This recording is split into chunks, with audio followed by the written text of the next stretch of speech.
जय हिंद दोस्तों, स्वागत करता हूं आप सभी का आपके अपने YouTube channel SP scholars Gurukul पर। आज हम लोग शुरू करने वाले हैं हिस्ट्री के इंपॉर्टेंट क्वेश्चन की सीरीज और ये सभी क्वेश्चन प्रीवियस ईयर क्वेश्चंस होंगे और पूरी संभावना है कि ये क्वेश्चन आपके आने वाले एग्जाम में भी ज़रूर पूछे जाएंगे। और आप चाहे किसी भी एग्जाम की तैयारी कर रहे हो, ये वीडियो आपके लिए रामबाण साबित होगी। ठीक है जी। और वीडियो में आगे बढ़ने से पहले मैं आप लोगों को बता दूं, अगर आप लोग इस चैनल पर नए हो तो चैनल को सब्सक्राइब करके नोटिफिकेशन बेल को ऑन जरूर कर ले, क्योंकि कंटेंट बनाने में और वीडियो आप तक पहुंचाने में काफ़ी मेहनत लगती है और ये सभी प्रयास आप लोगों के लिए होते हैं। ठीक है। और इसकी PDF आप लोग को हमारे Telegram channel SP scholars Gurukul पर ही मिलेगी। ठीक है।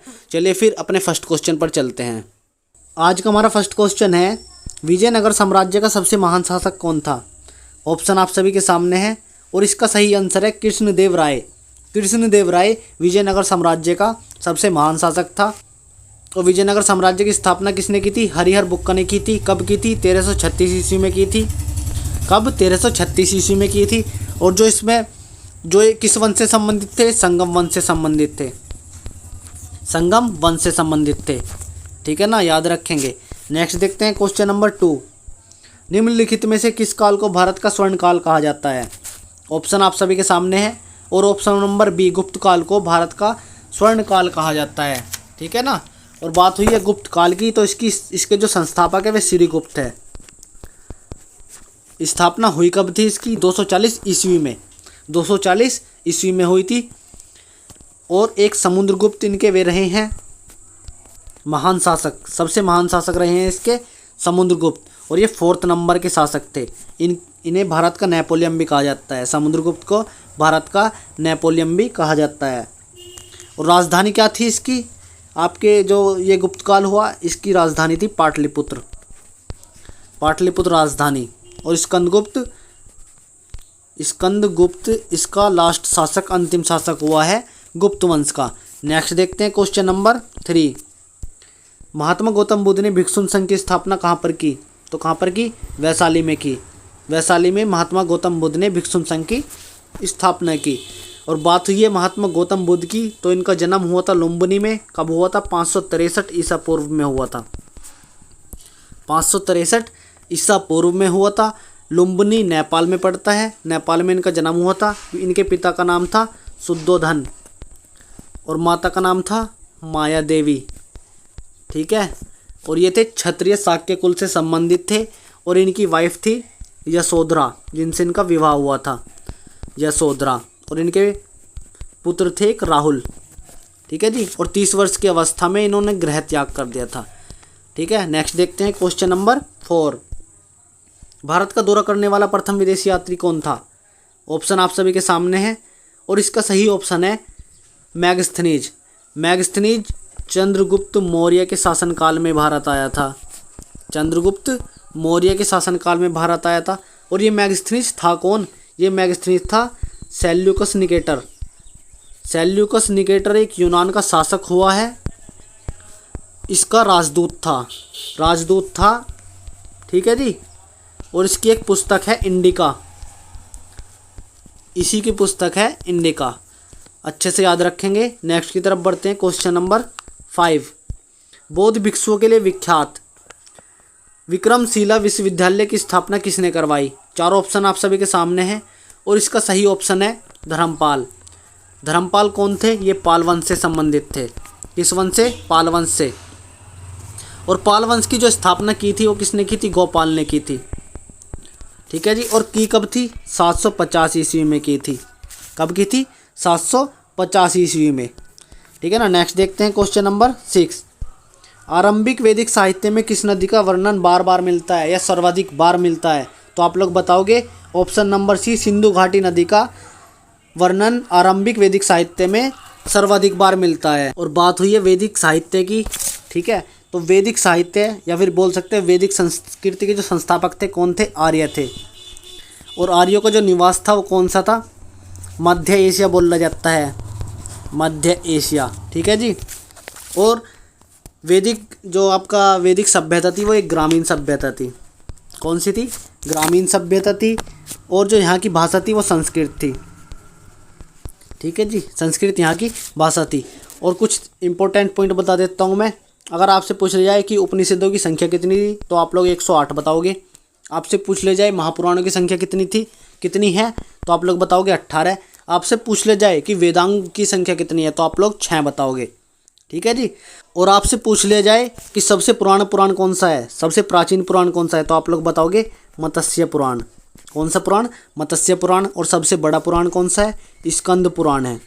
कौन सा है जी? स्कंद पुराण है। नेक्स्ट देखते हैं क्वेश्चन नंबर 7। भारत में खोजा गया सिंधु सभ्यता का सबसे प्राचीन शहर कौन सा है? सिंधु सभ्यता जो हुई है उसका सबसे प्राचीन शहर हड़प्पा है। ऑप्शन नंबर सी, हड़प्पा सभ्यता जो है वो सिंधु सभ्यता का सबसे प्राचीन शहर है। और बात हुई है सिंधु घाटी सभ्यता की, तो इसका जो काल माना जाता है वो 2400 ईसा पूर्व से लेके 1700 ईसा पूर्व माना जाता है। ठीक है जी, अच्छे से याद रखेंगे। और इसकी जो खोज की थी वो दयाराम साहनी ने की थी। दयाराम साहनी ने की थी। और की कब थी? तो ये की थी जी 1921 ईस्वी में। ठीक है जी। नेक्स्ट की तरफ बढ़ते हैं। Question number 8। भारतीय संगीत के आदि ग्रंथ के रूप में किसे जाना जाता है? 4 ऑप्शन आप सभी के सामने हैं और आप लोगों को पता है तो सही है, नहीं तो इसका ऑप्शन नंबर सी सामवेद।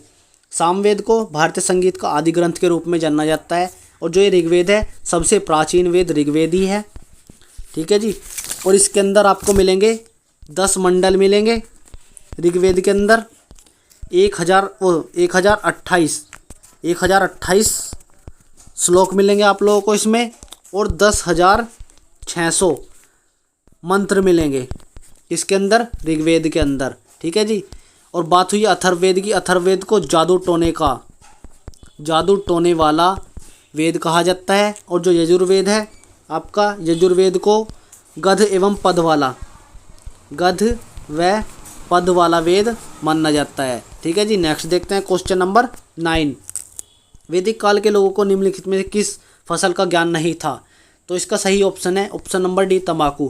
तंबाकू की फसल का ज्ञान नहीं था वैदिक काल के लोगों को। किस का था? जौ का था, गेहूं का था, मक्का का था और चावल का था। सबसे ज़्यादा प्रमुख फसलें कौन कौन सी थी? जौ थी, गेहूं थी और चावल थी वैदिक काल में। और वैदिक काल में चावल को ब्रही के नाम से जाना जाता था। और जौ को भव नाम से जाना जाता था। और गेहूं को गोधूम के नाम से जाना जाता था वैदिक काल में। ठीक है जी। नेक्स्ट देखते हैं क्वेश्चन नंबर 10। किस अवधि में रामायण एवं महाभारत की रचना हुई? ऑप्शन है इसका आर्य की अवधि में रामायण एवं महाभारत की रचना हुई। और आपसे अगर अलग तरह से पूछ ले जाए कि रामायण की रचना हुई किस काल में थी तो आप लोग बताओगे त्रेता युग में हुई थी। और जो महाभारत है इसकी हुई थी द्वापर युग में। कौन से उसमें हुई थी? द्वापर युग में हुई थी। ठीक है जी। नेक्स्ट देखते हैं क्वेश्चन नंबर 11। किस मौर्य शासक ने जैन धर्म को अपनाया और उपवास के द्वारा अपने प्राण त्याग दिए? Option number B Chandragupta Maurya ने जैन धर्म को अपना लिया था और उपवास के द्वारा अपने प्राण त्याग दिए थे। ठीक है जी। और चंद्रगुप्त मौर्य ने सर्वप्रथम महाराजा अधिराज की उपाधि धारण की थी। महाराजा धीराज की उपाधि सर्वप्रथम किसने धारण की थी? चंद्रगुप्त मौर्य ने। और चंद्रगुप्त मौर्य के समय ही मैगस्थनीज भारत आया था। कौन आया था? मैगस्थनीज भारत आया था चंद्रगुप्त मौर्य के काल में ही। ठीक है जी। नेक्स्ट देखते हैं क्वेश्चन नंबर 12। त्रिपिटक जो धार्मिक ग्रंथ है इस ग्रंथ का संबंध किस धर्म से है? 4 ऑप्शन आप सभी के सामने हैं। त्रिपिटक का नाम आप लोगों ने सुना होगा, शायद आप लोग इसे लगा सकते हो। और इसका ऑप्शन नंबर सी बौद्ध धर्म से संबंधित है त्रिपिटक। कौन कौन से हैं वे पिटक? विनय पिटक है, विनय पिटक। ठीक है जी। विनय पिटक हो गए, सुत्त पिटक हो गए और एक अभिधम पिटक है। अभिधम पिटक है। बौद्ध धर्म की सबसे पवित्र ग्रंथ भी माने जाते हैं ये। ठीक है जी। नेक्स्ट देखते हैं क्वेश्चन नंबर 13। ऋग्वेद में पुरंदर शब्द का प्रयोग किस देवता के लिए किया गया है? जो ऋग्वेद सबसे प्राचीन वेद है और पुरंदर शब्द का जो प्रयोग किया गया है किस देवता के लिए किया गया है? भगवान इंद्र के लिए किया गया है पुरंदर शब्द का प्रयोग। ठीक है। नेक्स्ट देखते हैं क्वेश्चन नंबर 14। नंद वंश का अंतिम शासक कौन था? तो नंद वंश का जो अंतिम शासक था कौन था? धनानंद। कौन था? धनानंद नंद वंश का अंतिम शासक था। और नंद वंश के संस्थापक कौन थे? संस्थापक थे इसके महापद्म नंद। कौन थे? महापद्म नंद। और महापद्म नंद को ही नंद वंश का सबसे महान शासक कहा जाता है। और महापद्म नंद सबसे पहले शूद्र राजा थे, ये भी याद रखेंगे। और स्थापना हुई कब थी? 344 ईस्वी में, 344 ईसा पूर्व में, सॉरी ईस्वी में नहीं, ईसा पूर्व में इसकी स्थापना हुई थी। ठीक है जी। नेक्स्ट की तरफ बढ़ते हैं। Question number 15। गुप्त काल के किस शासक को कविराज की उपाधि दी गई? तो किस राज को दी गई? किसे दी गई? समुद्रगुप्त को दी गई कविराज की उपाधि। और बात हुई है समुद्रगुप्त की, तो इन्हें भारत का नेपोलियन भी कहा जाता है। क्या कहा जाता है? भारत का नेपोलियन कहा जाता है। और समुद्रगुप्त जो थे वे वीणा वादक थे, वीणा बजाने में एक्सपर्ट थे, ये भी याद रखेंगे। नेक्स्ट देखते हैं क्वेश्चन नंबर 16। किस वंश के शासकों ने एलोरा की गुफाओं का निर्माण करवाया? तो किसने करवाया है? आप लोग बताओगे। इसका सही आंसर है राष्ट्रकूट वंश। राष्ट्रकूट वंश ने एलोरा की गुफाओं का निर्माण करवाया। और एलोरा की जो गुफाएं हैं ये कहाँ पे है? ये है औरंगाबाद। और पड़ता कहाँ है ये औरंगाबाद? ये महाराष्ट्र के अंदर है। एलोरा की जो गुफाएं हैं उन्हें 1983 में यूनेस्को ने विश्व धरोहर स्थल में भी शामित किया है। कब किया है? 1983 में। याद रखेंगे, इंपॉर्टेंट पॉइंट है। नेक्स्ट देखते हैं क्वेश्चन नंबर 17। सोमपुर महाविहार का निर्माण किस शासक ने करवाया था? तो किसने करवाया था? इसका सही आंसर है धर्मपाल ने। सोमपुर महाविहार का निर्माण करवाया था। किस शासक ने? धर्मपाल ने। ठीक है जी। नेक्स्ट की तरफ बढ़ते हैं। वैसे मैंने ऊपर आप लोगों को पाल वंश के बारे में समझा दिया, धर्मपाल के बारे में। नेक्स्ट बढ़ते हैं क्वेश्चन नंबर 18। इतिहासकारों के अनुसार गुप्त काल का सर्वाधिक लोकप्रिय देवता कौन था? तो सबसे लोकप्रिय का देवता कौन था गुप्त काल का? भगवान विष्णु। भगवान विष्णु गुप्त काल के सर्वाधिक लोकप्रिय देवता थे। ठीक है ना। नेक्स्ट देखते हैं क्वेश्चन नंबर 19। गुप्त काल में सर्वाधिक प्रचलित भाषा कौन सी थी? तो कौन सी थी? सबसे प्रचलित भाषा कौन सी थी गुप्त काल में? संस्कृत भाषा थी। कौन सी थी? संस्कृत भाषा गुप्त काल में सर्वाधिक प्रचलित भाषा थी। ठीक है जी। नेक्स्ट की तरफ बढ़ते हैं। Question number 20। इनमें से हड़प्पा सभ्यता स्थलों में कौन सा गुजरात में स्थित है? तो कौन सा है? ऑप्शन आप सभी के सामने है। ये है धोलावीरा। धोलावीरा हड़प्पा स्थलों में गुजरात में स्थित है। हड़प्पा सभ्यता स्थलों में गुजरात में स्थित है। कौन सा है? धोलावीरा। ठीक है। गुजरात के कच्छ जिले में स्थित है। और धोलावीरा है किस नदी के किनारे? लूनी नदी के किनारे स्थित है। और स्थानीय नाम क्या है? धोलावीरा का स्थानीय नाम क्या है? कोटड़ा टिब्बा। याद रखें, कोटड़ा टिब्बा। नेक्स्ट देखते हैं क्वेश्चन नंबर 21। धोलावीरा व लोथल की प्राचीन हड़प्पा की बस्तियां वर्तमान भारतीय राज्य फिल इन द ब्लैंक में स्थित है। चार ऑप्शन आप सभी के सामने हैं। और इसका सही ऑप्शन है ऑप्शन नंबर 4, गुजरात राज्य के अंदर है धोलावीरा और लोथल। ठीक है जी।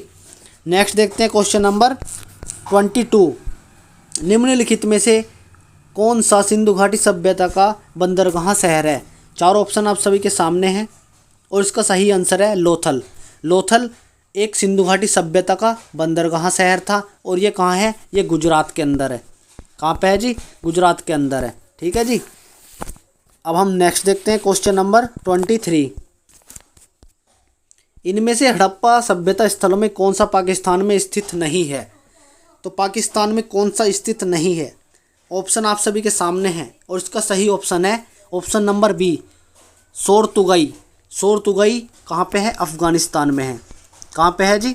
अफ़गानिस्तान में है। ठीक है जी। अफ़गानिस्तान में इसे जो आपका ताखर प्रांत है, ताखर प्रांत के अंदर है शोरतुगाई। और चंदूड़ो और बालाकोट और कोटदीजी, ये तीनों ही आपका पाकिस्तान के अंदर है। ठीक है जी। नेक्स्ट की तरफ बढ़ते हैं। Question number 24। लोथल स्थल पर हड़प्पा सभ्यता का अवशेष की खोज किसने की? किसने की? ऑप्शन आप सभी के सामने हैं। और option number D, SR Rao ने लोथल स्थल पर हड़प्पा सभ्यता के स्थलों की खोज की। नेक्स्ट की तरफ बढ़ते हैं। क्वेश्चन नंबर 25 और आज का ये लास्ट क्वेश्चन है। हड़प्पा स्थल रंगपुर वर्तमान में भारत के किस राज्य में स्थित है? ऑप्शन आप सभी के सामने है। जो हड़प्पा स्थल है रंगपुर, ये भारत के गुजरात राज्य में स्थित है। गुजरात राज्य में क्या क्या है? रंगपुर हो गया आपका, रंगपुर, धोलावीरा हो गया, और आपका लोथल हो गया। और लोथल बंदरगाह भी है जो कि हड़प्पा सभ्यता का शहर है। ठीक है जी, बंदरगाह शहर है।